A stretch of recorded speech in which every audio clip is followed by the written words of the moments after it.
지구에 일어났던 5번의 대멸종, 이 5번의 대멸종을 모두 살아남은 최강의 생명체가 있습니다.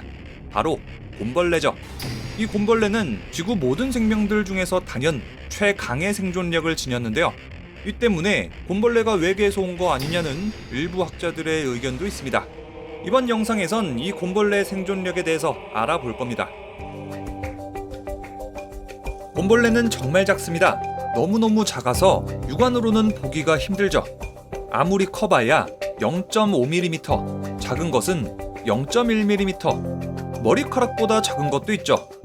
이 곰벌레는 이끼류에 껴있는 이런 물방울 속에서 자주 보이는데 이 녀석을 한번 확대해서 살펴보죠. 곤충인 것 같기도 하고 동물 같기도 하고 오묘하게 생겼죠. 이 곰벌레의 다리는 8개, 발끝은 마치 곰 발바닥처럼 생겼고 발톱도 있습니다. 입에는 날카로운 이빨이 원형으로 나 있는데 이 이빨로 플랑크톤을 찔러 죽여서 단백질을 섭취합니다. 이 곰벌레가 하루 종일 하는 거라고는 물속을 느릿느릿 기어다니면서 음식을 찾는 겁니다. 그래서 곰벌레는 느리게 걷는 동물이라는 뜻에서 완보동물이라고 불립니다. 자, 이렇게 작고 느리고 먹을 것만 찾아다니는 곰벌레. 마치 최근에 조금 나태해진 리뷰형이 저 자신을 보는 것 같은데 이런 곰벌레가 얼핏 보기에 생명력이 전혀 강해 보이지 않습니다. 그런데 이 곰벌레는 절대로 무시할 수 없는 존재입니다. 이 곰벌레는 우리 인간보다 어쩌면은 지구상에 존재하는 모든 생명체보다 훨씬 오랫동안 살아남았기 때문입니다. 곰벌레 요놈의 생명력이 얼마나 질긴지 한번 살펴보죠. 곰벌레는 5억 3천만 년 전 캄브리아기 때 출현했습니다. 곤충이 나타나기도 훨씬 전, 공룡보다 훨씬 전, 그리고 우리 인간이 나타나기도 훨씬 전에 태어났죠. 곰벌레는 그때 태어나가지고 지금까지 있었던 5번의 멸종을 전부 다 거치고 살아남았습니다. 전 지구에 화산이 터지고 지각변동이 일어나서 지구 생명체의 95%가 몰살돼도 따뜻하다. 빙하기가 와서 지구 자체가 냉장고가 돼도 아이 시원하다. 운석이 떨어져서 공룡이 모조리 멸망할 때도 이야 별똥별 떨어진다. 하면서 뭐 별일 아니라는 듯이 계속 살아있어요. 5번의 대멸종 따위는 그냥 손쉽게 통과하는 겁니다. 자, 그야말로 생명의 화신이죠. 자, 추가적으로 곰벌레의 개체수 또한 넘사급으로 많습니다.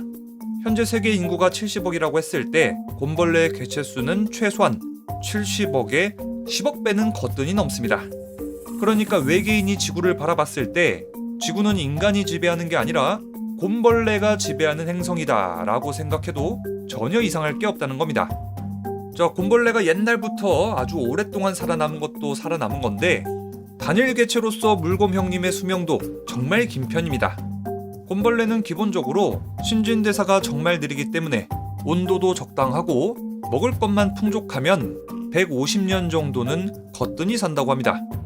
그리고 이론적으로는 1500년에서 2300년까지도 살 수 있다고 해요.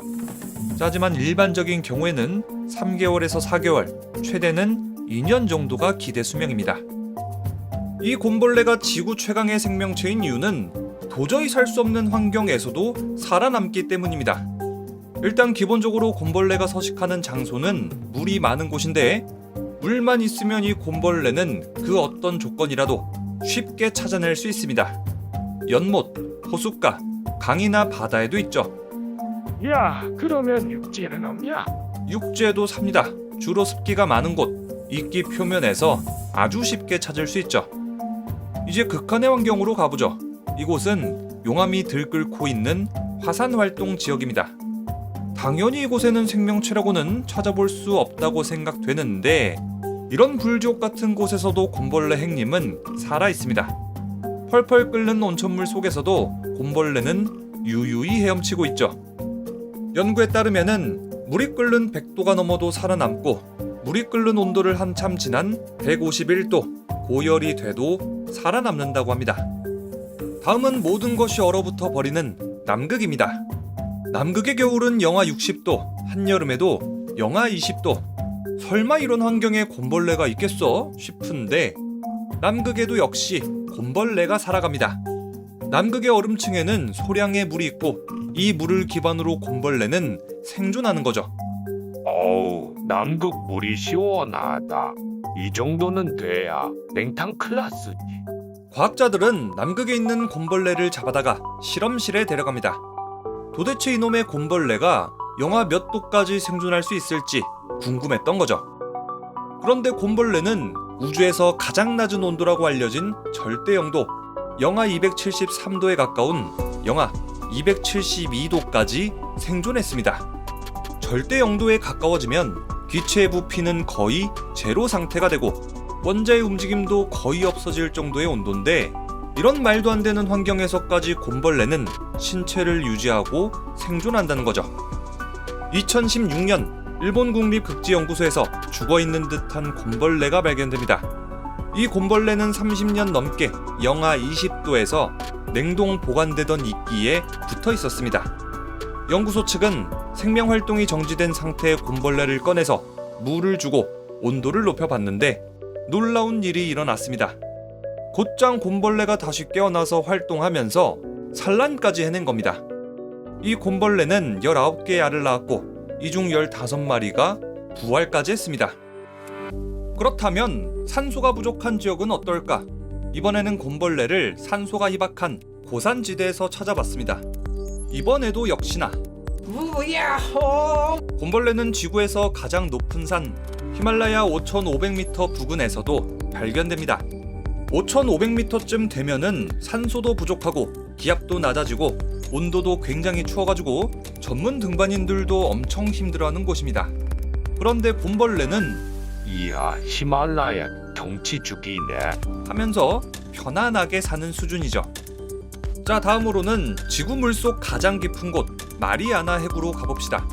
마리아나 해구의 평균 수심은 8,000m, 최대 깊이는 11,034m. 마리아나 해구의 수압은 700에서 1000기압이나 되는데, 이 정도 수압이라고 하면은 사람 머리 위에다가 전보 제트기를 50개나 얹어놓은 수압입니다. 게다가 빛이라고는 거의 없고 산소도 희박하고 수온은 1도가량. 완전히 극악한 환경 때문에 먹이도 없죠. 에이, 설마 곰벌레가 이런 데선 못 살겠... 우야호! 야, 여기서도 산다고? 곰벌레 진짜 이거 정체가 뭐야? 실험 결과 곰벌레는 마리아나 해구의 수압보다 6배나 높은 극악의 수압에서도 버텨냈습니다. 이쯤 되니까 곰벌레 피부가 거의 이거 비브라늄으로 만들어졌나? 하는 생각도 드네요. 생각난 김에 압력이 아예 없는 곳 진공 상태에다가 곰벌레를 데려가 봅시다. 우리 킹벌레 행님은 어디든 가리지 않습니다. 완전한 서식을 하는 건 아니지만 진공 상태에서도 오랜 기간 살아남았죠. 자, 곰벌레가 가장 좋아하는 곳은 물이 있는 곳입니다. 그렇다면 물이 아예 없다시피 한 곳에 가져다 두면 곰벌레는 살 수 있을까? 사막같이 물이 아예 없는 곳에서 곰벌레는 툰 상태로 변이합니다. 세포질을 유리처럼 만들어서 세포 형태를 유지하고 생존하는 거죠. 세포질이 유리화된다는 건 DNA를 보호하기 위해서 코팅한다고 이해하면 쉽습니다. 이때 DNA는 손상 억제라는 특수 단백질로 감싸져서 신체 손상을 막고 높은 내성을 갖게 되죠. 이렇게 툰 상태에 돌입하게 되면은 세포질이 유리처럼 돼서 건조 상태에 강해지고 에너지가 거의 없이도 DNA는 손상되지 않습니다. 그리고 툰 상태에서 킹벌레의 신진 대사는 10,000분의 1까지 내려갑니다. 그리고 체내 수분량을 평소에 1%까지 줄여서 극도의 건조 상태에서도 오랜 기간 살아남죠. 이렇게 변이한 다음에 최소한의 에너지만 쓰면서 비가 내릴 때까지 존버 가는 거예요. 자, 여기 또 다른 킹벌레의 생존력을 볼 수 있는 사례가 있습니다. 1948년 이탈리아 동물학자는 박물관에서 보관하던 120년 된 이끼를 득템합니다. 그런데 이 이끼 표본에 죽어있는 듯한 곰벌레가 있었던 거예요. 아니, 이게 무엇이야? 120년도 넘은 곰벌레 아니야? 이 정도로 오래됐으면 당연히 죽었을 텐데 혹시 모르니까 한번 물을 줘볼까나? 그렇습니다. 120년 된 이끼에 물을 부었더니 곰벌레는 다시 살아남게 됐습니다. 이 곰벌레는 툰 상태에서 존버해서 물이 들어오자마자 활동을 시작한 거죠. 무려 120년 만에 생명을 되찾은 겁니다. 와, 이쯤 되면 거의 불사신이나 다름없어 보이는데, 그렇다면 이번에는 방사능은 어떨까? 2007년 유럽 우주국 ESA 과학자들은 이 물검 형님을 겁나 잡아다가 우주에 보낼 계획을 합니다. 곰벌레들은 포톤 M3라는 우주선에 실려서 우주로 간 다음 텅 빈 우주 공간에 노출됐죠. 열흘 후에 다시 곰벌레를 회수한 다음 조사해봤는데 몇몇 곰벌레는 사망. 그래도 살아남은 68%의 곰벌레들은 수분을 다시 보충해주자마자 되살아났고, 살아남은 곰벌레의 DNA는 놀랍게도 거의 파괴되지 않았습니다. 게다가 이 살아남은 곰벌레들은 활발하게 번식 활동도 했죠. 이게 정말 놀라운 결과일 수밖에 없는 게, 생명체들은 방사능에 오염되면은 DNA가 전부 파괴되거든요. 그런데 이렇게 DNA가 파괴된 상태에서 세포 분열을 하거나 번식 활동을 하면은 오류가 쌓이게 됩니다. 방사능에 오염된 생명체들이 기괴해지는 이유가 바로 이거죠. 그런데 우리 킹벌레 행님은 방사능 내성까지 만렙 찍었다는 겁니다. 자, 킹벌레 선생께서 우주 환경의 방사능에도 면역인 비결이 도대체 뭘까? 과학자들의 연구에 따르면 곰벌레 몸속에는 D섭 단백질, 손상 억제 단백질이 유독 많다는 사실을 밝혀냈습니다. 이 D섭 단백질이 많으면 여러 가지 극악의 환경에서 DNA 정보 손상을 최소화시킬 수 있습니다.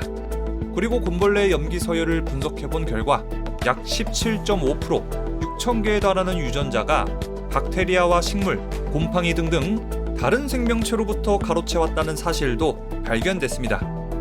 보통은 1% 미만의 유전자가 다른 생물로부터 유래하는데, 곰벌레의 유전자는 유독 주변 생물로부터 가져온 게 많다는 겁니다. 어떤 과학자들은 곰벌레의 놀라운 생존력을 보고는 이렇게 생각합니다. 야, 얘네 외계에서 온 거 아니야? 다른 건 몰라도 우주에서 살아남았다는 건 얘네 기원이 외계라는 증거야. 혹시 알아? 곰벌레가 운석 같은 데 실려가지고 지구로 떨어졌을지. 또 어떤 과학자들은 곰벌레를 보고는 이런 연구를 진행 중이죠. 야, 곰벌레가 외계에서 왔는지 아닌지는 난 잘 모르겠고, 얘네 생존 DNA 갖다가 인간한테 주입시키면 인간들은 훨씬 강력한 존재가 될 수 있다고. 이 곰벌레 DNA는 지구의 인간에게는 몰라도 외계 행성을 탐구하려는 인간들에게는 미래에 필수적으로 주입될지도 모릅니다. 외계 행성 탐구에는 어마어마한 시간이 들고 또 극악무도한 환경에도 노출되기 때문에 반드시 도움이 될 거란 생각이죠. 어쨌든 과학자들은 곰벌레에 대해서 아주 다양한 분야에서 계속해서 연구 중입니다. 그런데 몇 천만 년 동안 죽지 않고 살아남은 바선생, 운석 충돌도 빙하기도 살아남은 바선생, 바선생의 생존력엔 도대체 어떤 비밀이 있는 걸까? 다음 콘텐츠는 바선생입니다. 그럼 지금까지 리뷰형이었습니다.